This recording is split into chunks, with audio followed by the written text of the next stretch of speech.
What is up, everybody? Oh my goodness, I am so excited. We are back for The Mandalorian Season 3 on Disney Plus. Can't wait to talk about each and every episode here for the first time. My name is Josiah Leroy. With me today, my fellow resident Star Wars freak, Mr. John Fick, Baba Yaga. Mandalorian is back. We're talking Star Wars. I think it's going to feel great. How you doing tonight? It is so good to be back. Man, we were just talking a little bit before we recorded. Just the theme song alone, talk about something they just knocked out of the park with this show. Just hearing that again, just being back in this world. I'm so excited, man. I'm so excited. It is, there's never a bad time for more Star Wars, but it feels good. It's been a few years since we had a Mandalorian season here. So to pick back up, especially in the thick of the end of the first season of The Last of Us, where Pedro Pascal just fever pitch height right now. Super excited to talk more about anything he's involved with. So Mandalorian season 3, we've got a lot of good stuff to get to here on the season opener here for the Mando. We're going to another 8 episodes, and we're going to talk through some spoilers here. So if you haven't seen the Mandalorian season 3 episode 1, you may want to just pause this, come back to it, and listen to it later, or watch it at youtube.com/thegeekiverse. But we're going to dive into some spoilers here shortly. John, first of all, your first reactions to the comeback episode here for season 3. I think my synopsis reaction is kind of what I already said. It's just so good to be back. It's just great to be back with these characters, to see Mando and Grogu interacting. Some of the supporting cast is back with the Carl Weathers character. It was Grief Cargo, we decided his name was. It's in, nothing's gonna blow you away about this, but that's what Mandalorian is. It is what it is. We know what Mando is now, right? We've gotten 2 seasons in the bag here. We're on to season 3. It's a bit of a slow roll, but everything's fun along the way, especially if you're a Star Wars fan, and things don't really pick up until close to the end of the season. But I'm always along for the ride, and this was a really good start. Nothing that's gonna make your jaw drop, and big Easter eggs or revelations, anything like that. But, we know where those expectations are. It's going to be a bit of a ride. But, again, if you're a Star Wars fan, if you're digging what The Mandalorian has been, you're going to really enjoy it. And, again, just so good to be home. Good to be home is right. That's what I kept thinking about when I was watching this episode. Kept calling back to The Last Jedi when Captain Phasma goes, "It's so good to see you again." And that's what we got. We got a cast of characters that we're pretty familiar with. We got some new ones as well. And I knew I missed this, but I didn't realize how much. So I got up early to watch this episode. We had planned on recording last night, which was the premiere day. Unfortunately, I wasn't able to make that happen.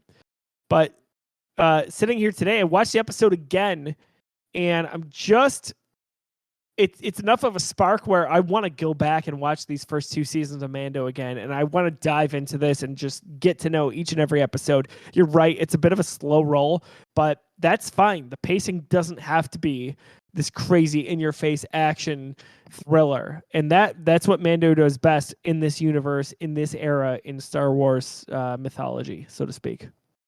Right.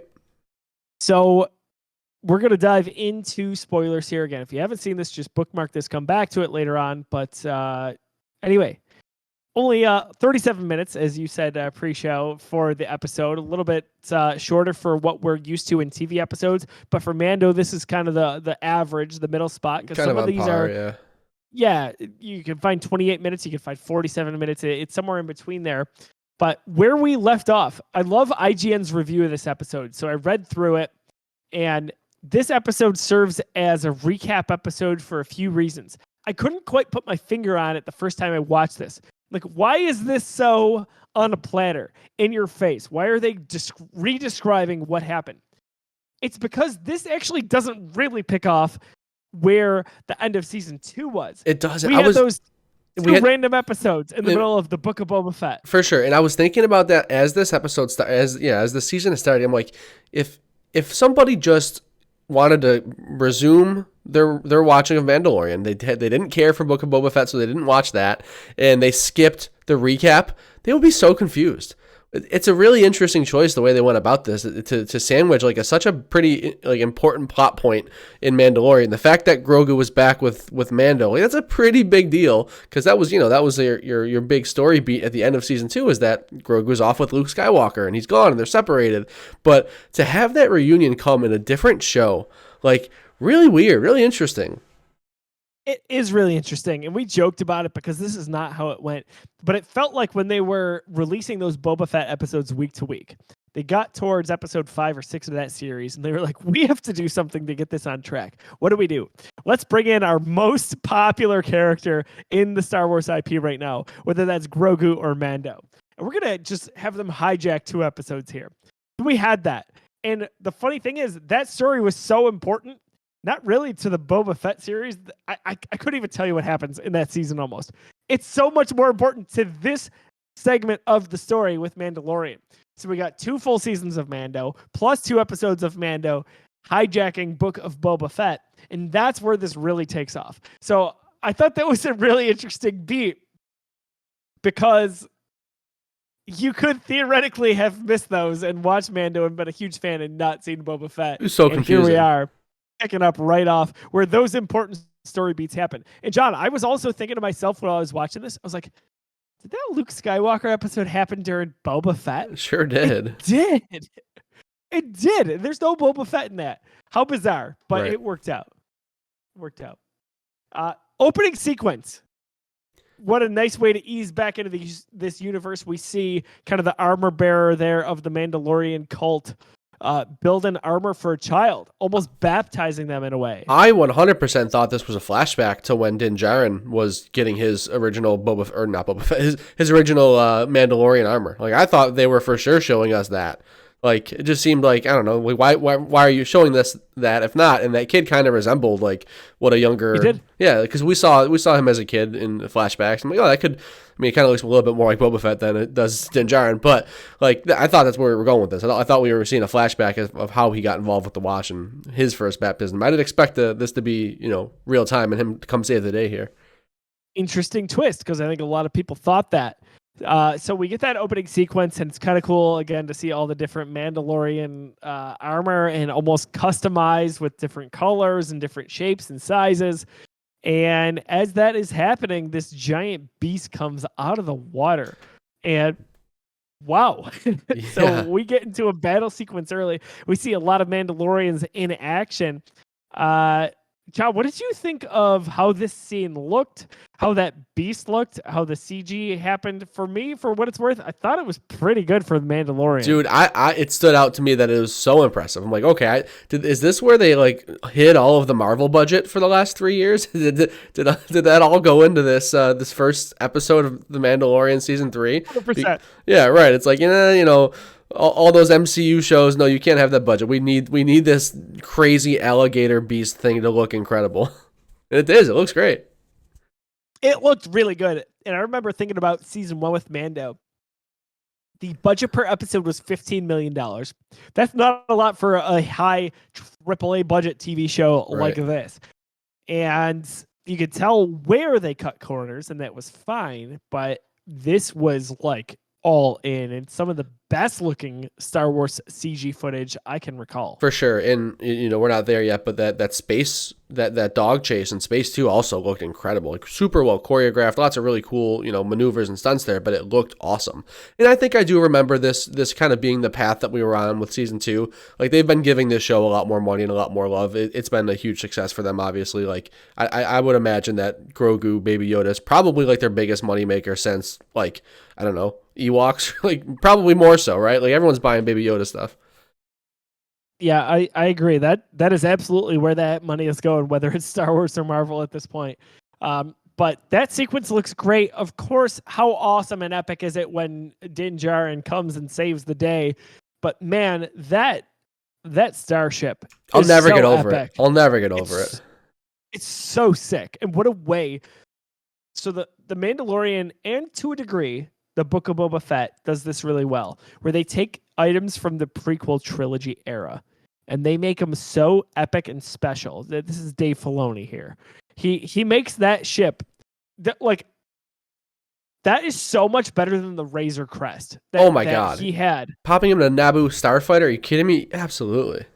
It's so sick. It's the sleek little starfighter, and he can be fast in it, almost like a pod And racer in it's episode chrome, 1. like his Beskar, but even like shinier.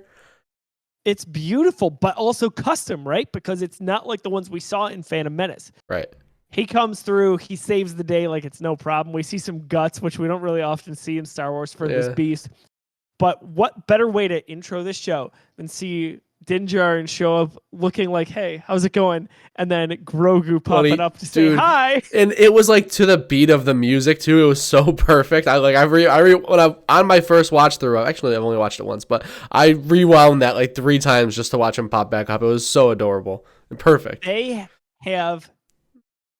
So I gotta say, there have been times when, whether it's Marvel or Star Wars, they can find a character like Grogu and miscapitalize. What do I mean by that?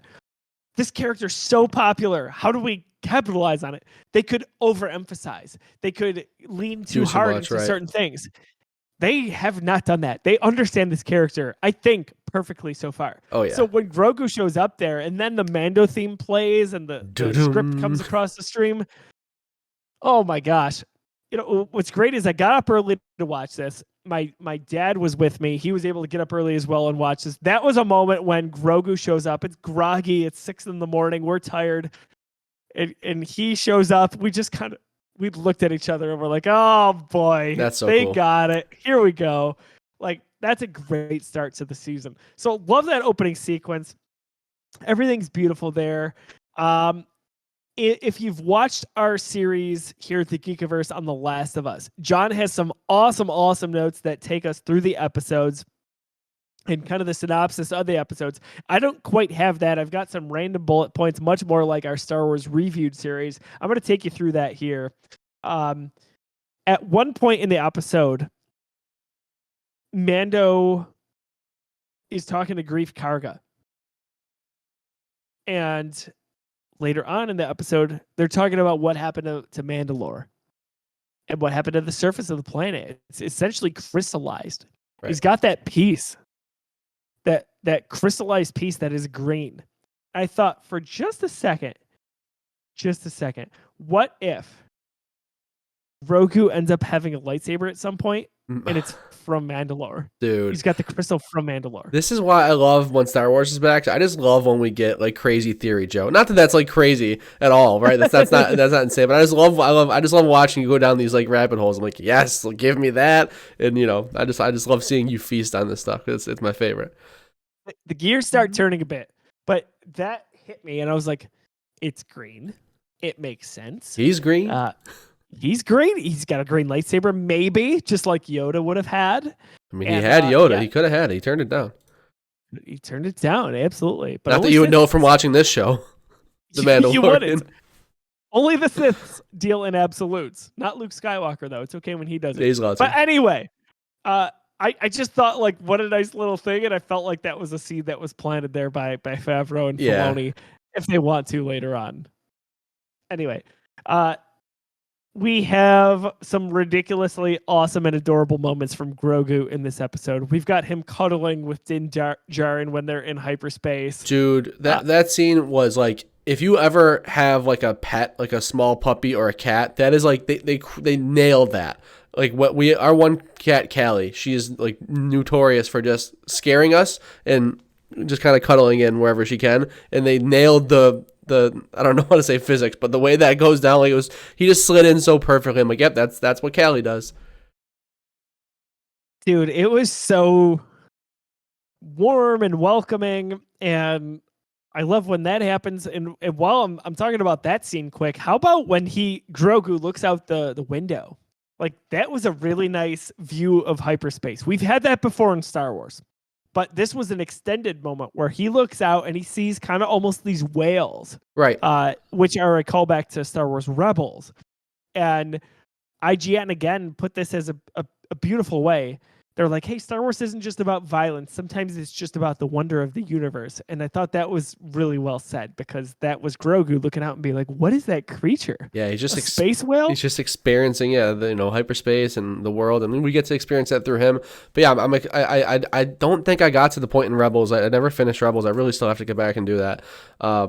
Where the space, I've heard people talking about the space whales and how they showed up in Rebels. I got to figure out what that means. I don't know what they're all about.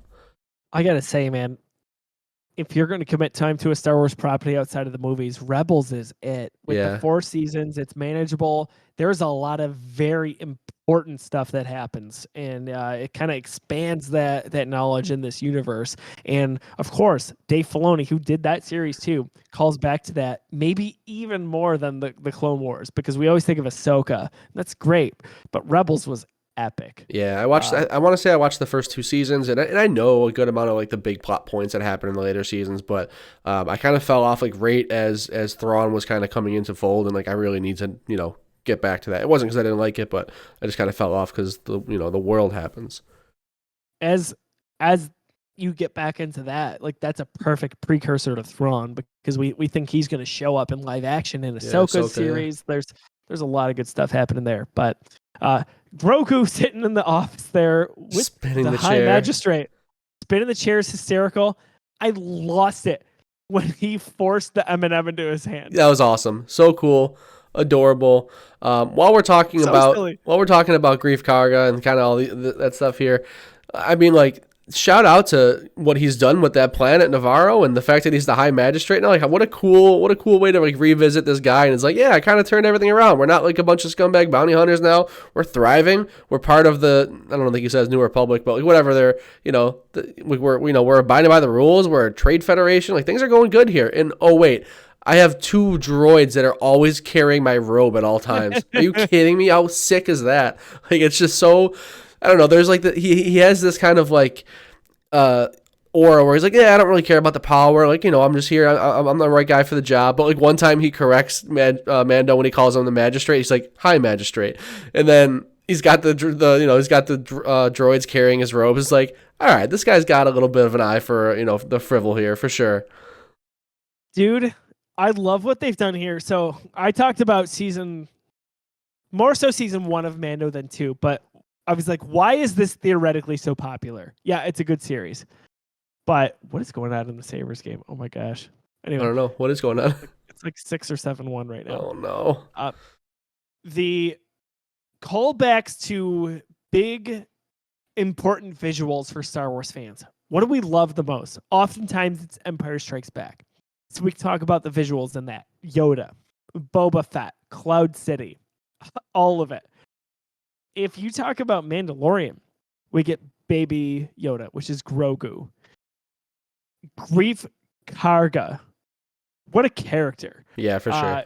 We get some of the incredible visuals here. These supporting cast characters. We think about how he has become this High Magistrate, and like you said, he cleans up this planet. Is that not a callback to the amazing performance to Billy D. Williams, Lando Calrissian with Cloud City? Sure. He becomes the administrator. It's a little bit of a spiritual successor here. And you're right, the droids there, we've never seen that before. Like they're carrying like a freaking wedding dress down the aisle. So funny. And Carl Weathers, man, I'm so excited that he's still around this far into this series. Yeah, because he brings a presence. He brings a presence. He's the perfect casting for this role. Like when he's on screen, you're just always interested in what he has to say. Whether he's cooking up some plans with Mando or laying down the law, he's awesome. I love how they just addressed the Cara Dune, how they wrote her out. She's like, yeah, I love the fact that they did address it. They're like, yeah, oh my God, she is off somewhere doing whatever. I forgot what they even said. Yes, I have that as a note here. I do love that because, so Gina Carano is not on the show anymore.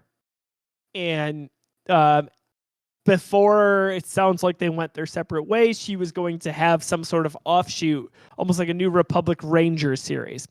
That kind of still lines up, even though she's not going to be doing that. Like, so it's not even that far of a stretch.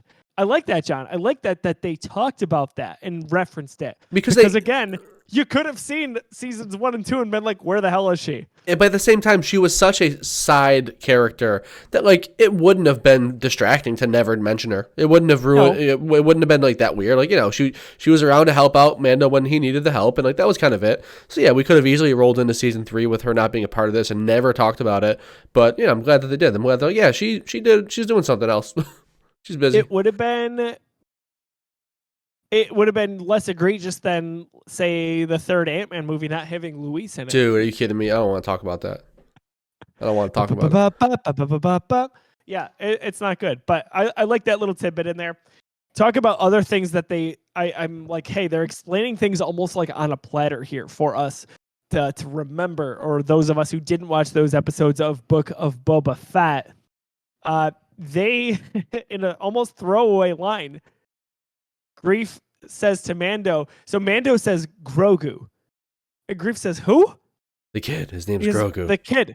His name's Grogu. If you say so. And that is a reference to kind of reinforce that Baby Yoda has a name.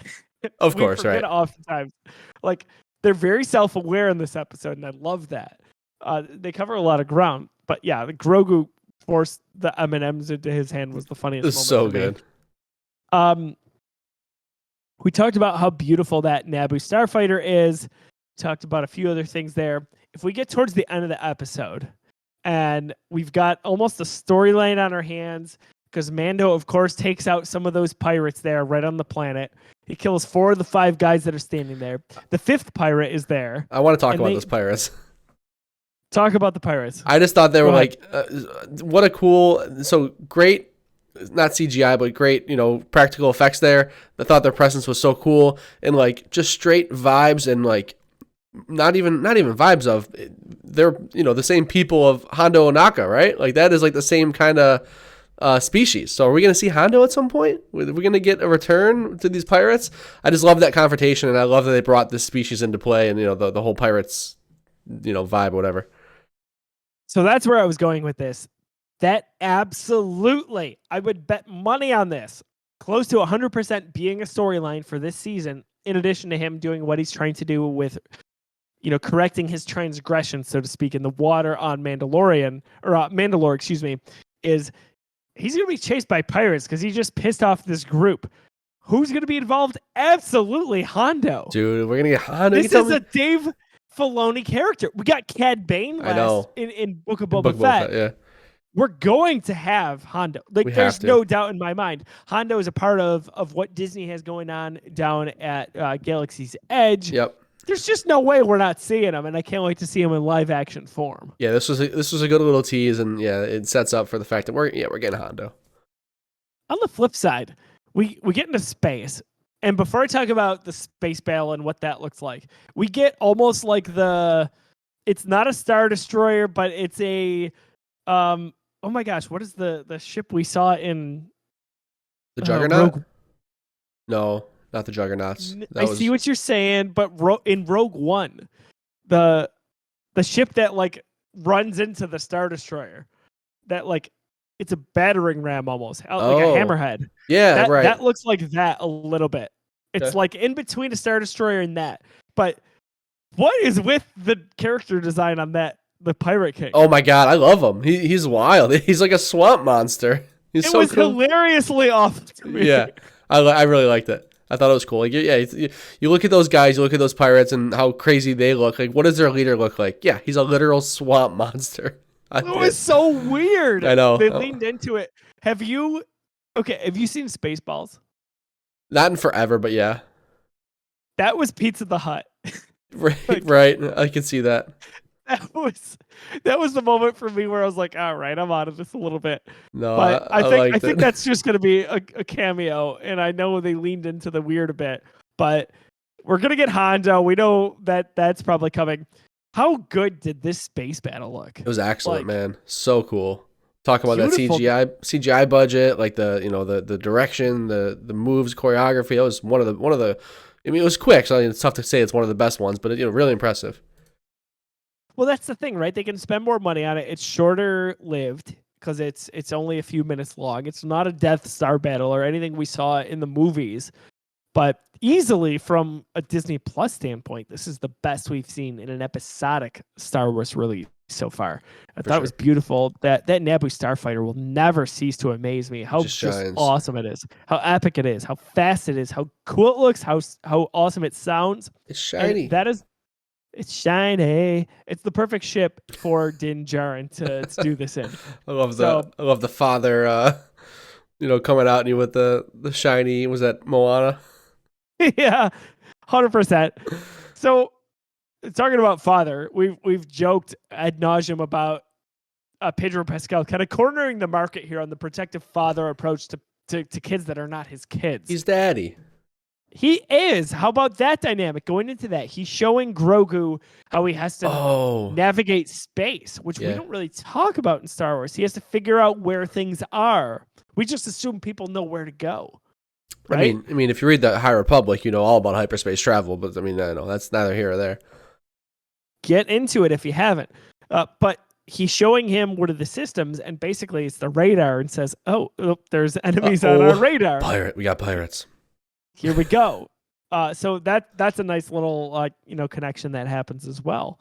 But I gotta say, John, this episode was well paced, and we talked about it being only 37 minutes runtime. If you don't have more story to tell, don't give me filler content. Right. I feel like this landed where it needed to. I think 35, 40 minutes is perfect for Mando. I like that. It's a sweet spot. Unless you got something crazy to do, like the finale of season 2, give me my hour or whatever. But yeah, this was good. Can we get into the Babu Frick species and the fact that he wants to bring back IG-11 to be his droid partner? Like, come on, that's the coolest little narrative thread. We do. So the Anselens are the name of the Babu Frick species here. Oh my god! And the fact that Grogu just wants to make one of them his pet and he hugs it. Are you kidding me? What do you want from me, Star Wars? You got everything already. So I said earlier, this episode is so self-aware. Oh yeah. We knew from the trailer that we were getting more Babu Frick-esque characters in his species, the Anselens. And when they get to that door, or this part in the episode, and we see that little door, I was like, oh my gosh, here we go. We're seeing Grogu and hopefully Babu. Wasn't Babu, but it doesn't matter. They're all the same. They're all the same. John, listen to you. So they get there and they talk, and that freaking accent kills me. Bad baby. Bad baby. It was so good. What do you want? Think about self-awareness here. Grogu, the most popular Star Wars character in ages, met with one of the most popular characters from the sequel trilogy in Babu Frick. And they get together. And I love also, this is a great bit of acting.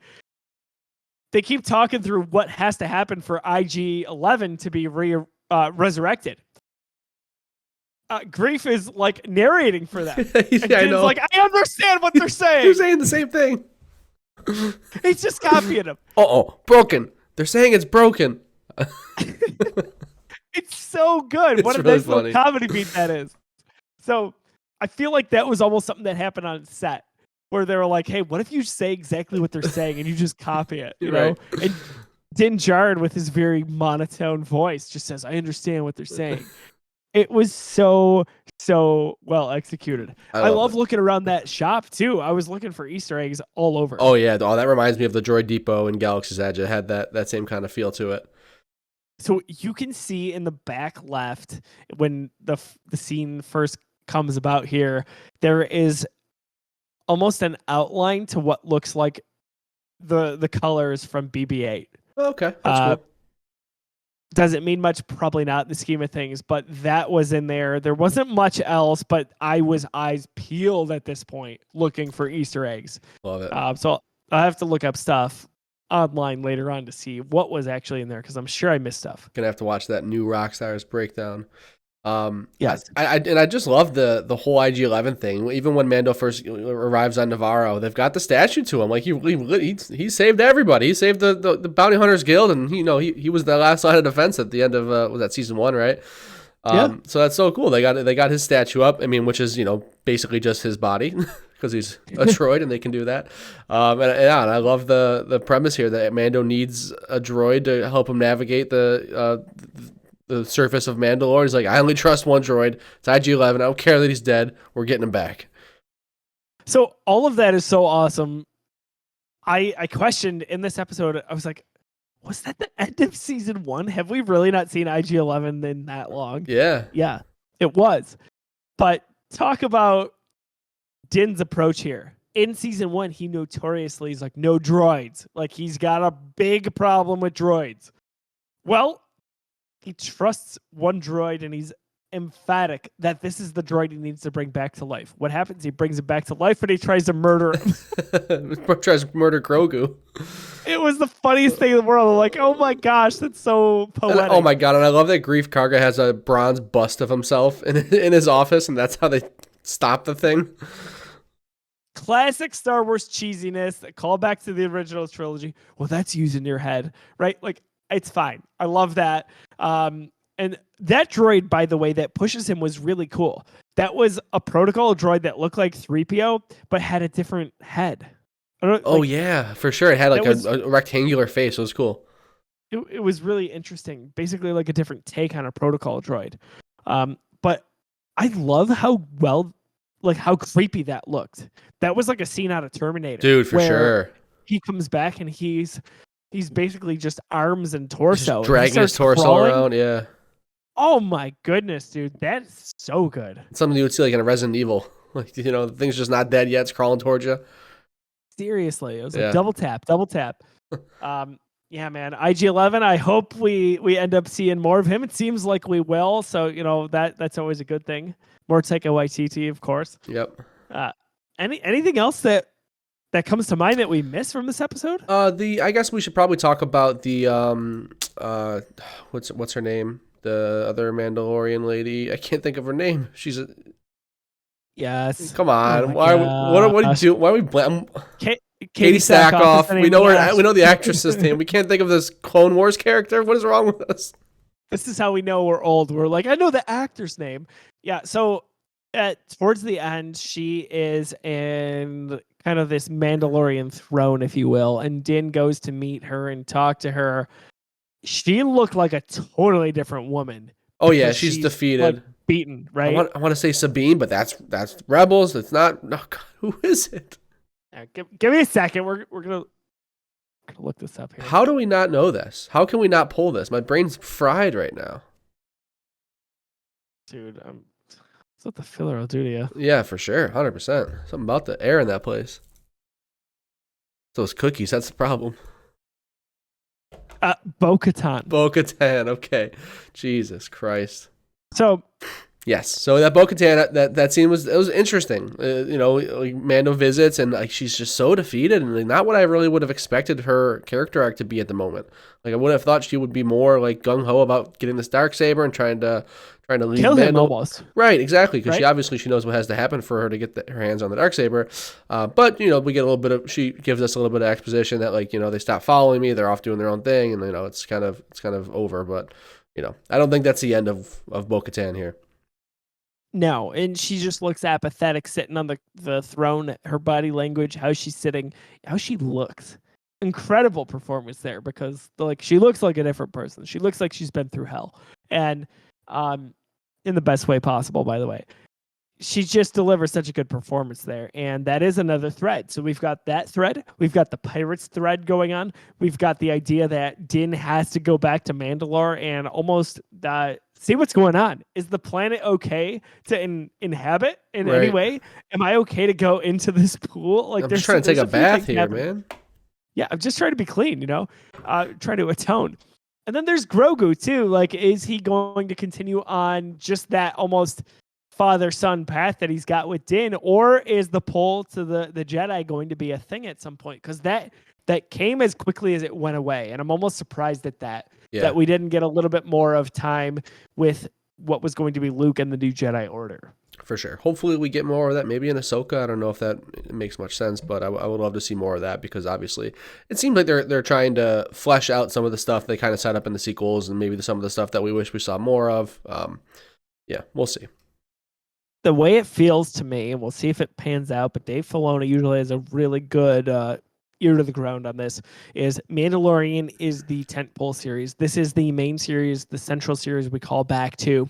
We got a little bit of that deviate, almost the walk down a different path, if you will, in Book of Boba Fett. I think you make a good point. We could see a little bit of that in Ahsoka series when that hits later this year too. Her and Luke are buddies. We saw it. It just tugs on my heartstrings, man. Yeah, same here.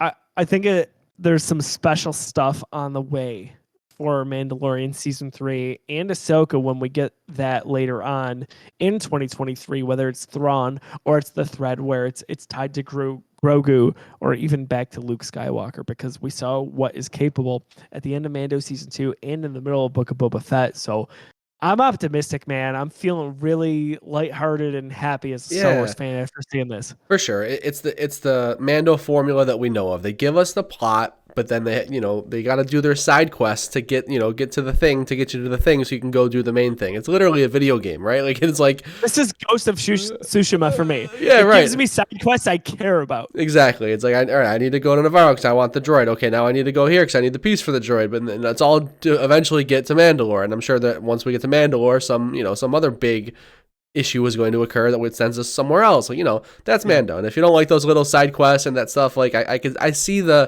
people who, complain about some of that stuff. And I understand, like, if it's not for you, it's not for you. It's a very specific kind of like slow build storytelling, but in the fact that it's just like so authentically and unapologetically Star Wars obviously really helps.